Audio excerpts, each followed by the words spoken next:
Good morning student बच्चों। आज मैं आपको पार्ट 3 आपका शब्द विचार से संबंधित जो पाठ्य पुस्तक के प्रश्न हैं वो पूर्ण कराने जा रही हूँ। देखिए, पाठ्य पुस्तक में जो भी कार्य दिया गया है इससे संबंधित आज हम वो करेंगे। इसके प्रश्न उत्तर हम बाद में करेंगे, ठीक है।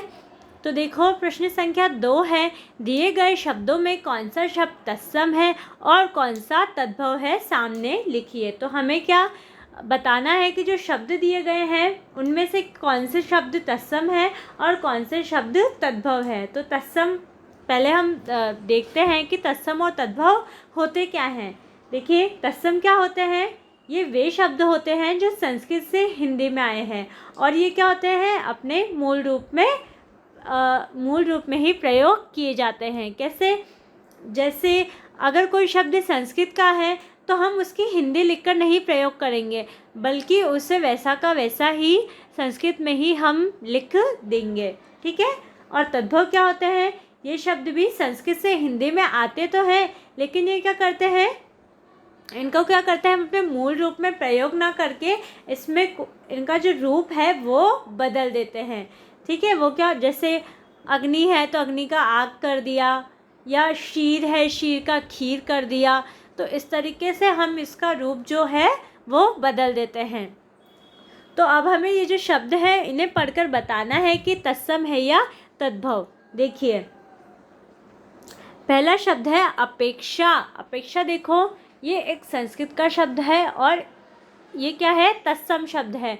क्यों? क्योंकि इसका जो उपयोग है वो हम इसके मूल रूप में ही करते हैं, तो ये तत्सम शब्द है। अब ख देखिए, आग। आग क्या है? आग तद्भव है। क्यों? क्योंकि इसका मूल रूप में हम उपयोग ना करके हमने इसका रूप बदला है, तो ये तद्भव। चंद्रमा तत्सम है, ये अपने मूल रूप में आ रहा है। काठ, काठ क्या है? काठ तद्भव है, ठीक है। दूध भी तद्भव है। क्यों? क्योंकि इसका जो तत्सम, अगर ये तत्सम में होता तो हम इसको बोलते दुग्ध, लेकिन हमने इसका रूप बदल कर इसको दूध बोला है, ठीक है। इसका हम रूप बदल कर लिखते हैं, तो ये तद्भव है। पर्वत, पर्वत क्या है? तत्सम।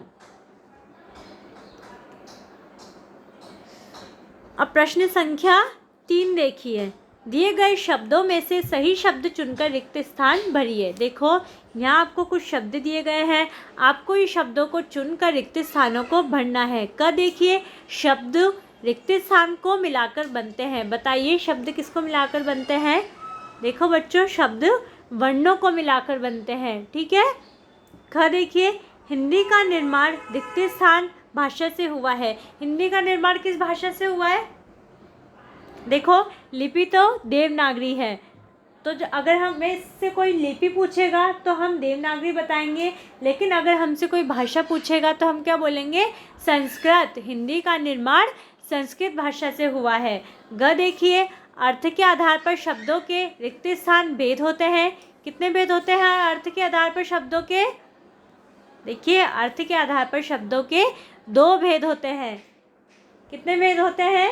2 भेद। कौन कौन से बताओ?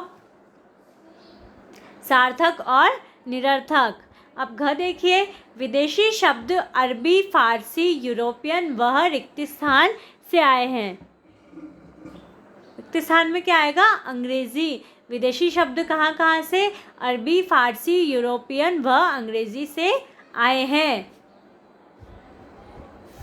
अब देखो, जिन शब्दों की उत्पत्ति का पता नहीं चलता उन्हें हम क्या कहते हैं? उन्हें हम देशज कहते हैं। देखो, जिन शब्दों की उत्पत्ति का पता नहीं चलता उन्हें रिक्त स्थान शब्द कहते हैं, तो यहाँ रिक्त स्थान में आएगा देशज।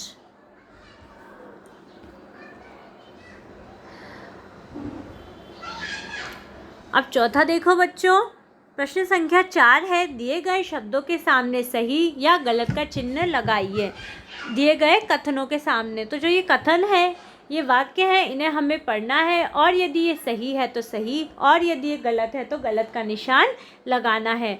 देखिए, लड़का एक सार्थक शब्द है। बताओ, ये सही है या गलत? ये गलत है, ठीक है।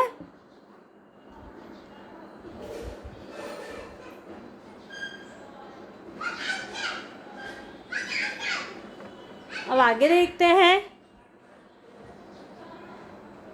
आगे दूसरा वाक्य कथन है, किसी भाषा में प्रयोग किए जाने वाले शब्दों का समूह शब्द भंडार कहलाता है। क्या ये सही है? हाँ, ये बिल्कुल सही है। देखिए, अर्थ के आधार पर हिंदी में शब्दों के 3 भेद होते हैं। नहीं, ये गलत है, गलत का निशान लगाइए। पानी वानी में वानी एक निरर्थक शब्द है। बिल्कुल सही। जुगाड़ अंग्रेजी का शब्द है। नहीं, जुगाड़ अंग्रेजी का शब्द नहीं है।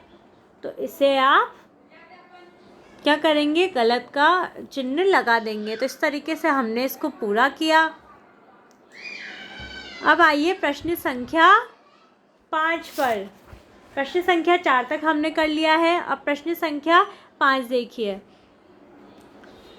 दिए गए तद्भव शब्दों के तत्सम रूप लिखिए। जो तत्सम शब्द तद्भव शब्द हैं उनके हमें तत्सम रूप लिखने हैं। आग का, अग्नि, उल्लू का, उलुक, नाच का, नृत्य, दूध का, दुग्ध, कान का, कर्ण, काम का, कर्म। तो ये तो क्या है? तद्भव, और ये क्या है? इनके तत्सम रूप। अगला देखिए, चित्र देखकर नीचे लिखिए कि वह शब्द का कौन सा रूप है। देखो, पहला चित्र है नर्स का। किसका है? नर्स का। तो बताओ, जो नर्स है वो कौन सा रूप है? तो ये अंग्रेजी भाषा का रूप है। ठीक है। अगला है ईद। ईद जो है वो किसका है? फारसी। अगला है बिल्ली। बिल्ली किसका है? देशज। अगला है आंसू। आंसू किसका है? तद्भव। और प्रश्न संख्या 7 करेंगे। निम्नलिखित में सही विकल्प छांटिए। देखिए बच्चों, आपको यहाँ प्रश्न दिए गए हैं, उसके विकल्प भी दिए गए हैं। आपको प्रश्नों को पढ़ना है, उसके विकल्प को पढ़ना है। यदि विकल्प सही है तो सही का निशान लगाइए, है ना। जो विकल्प सही है आपको विकल्प को छांटना है, देखना है, और यदि जो विकल्प सही है उस पर हमें सही का निशान लगाना है। ठीक है। देखो, हिंदी का निर्माण किस भाषा से हुआ है? अंग्रेजी, अरबी या संस्कृत? तो देखो, हिंदी भाषा का निर्माण संस्कृत भाषा से हुआ है, तो हम इस पे सही का निशान लगाएंगे। ठीक है। या हम जो सही है विकल्प उस पे निशान लगाएंगे। अर्थ की दृष्टि से शब्द कितने प्रकार के होते हैं? 1, 2 या 3? तो अर्थ की दृष्टि से शब्द 2 प्रकार के होते हैं, सार्थक और निरर्थक। तद्भव शब्द किस भाषा से आते हैं? उर्दू, हिंदी या संस्कृत? देखिए, तद्भव शब्द, तत्सम शब्द जो हैं वो संस्कृत भाषा से आते हैं। किससे आते हैं? संस्कृत भाषा से। झटपट और थपकी शब्दों का कौन सा भेद है? देखिए, झटपट और थपकी शब्दों का देशज भेद है। ठीक है। तो इस तरीके से हमने निम्नलिखित प्रश्नों को पूरा किया। आप भी इसे अपनी किताब में करिए और समझिए। धन्यवाद।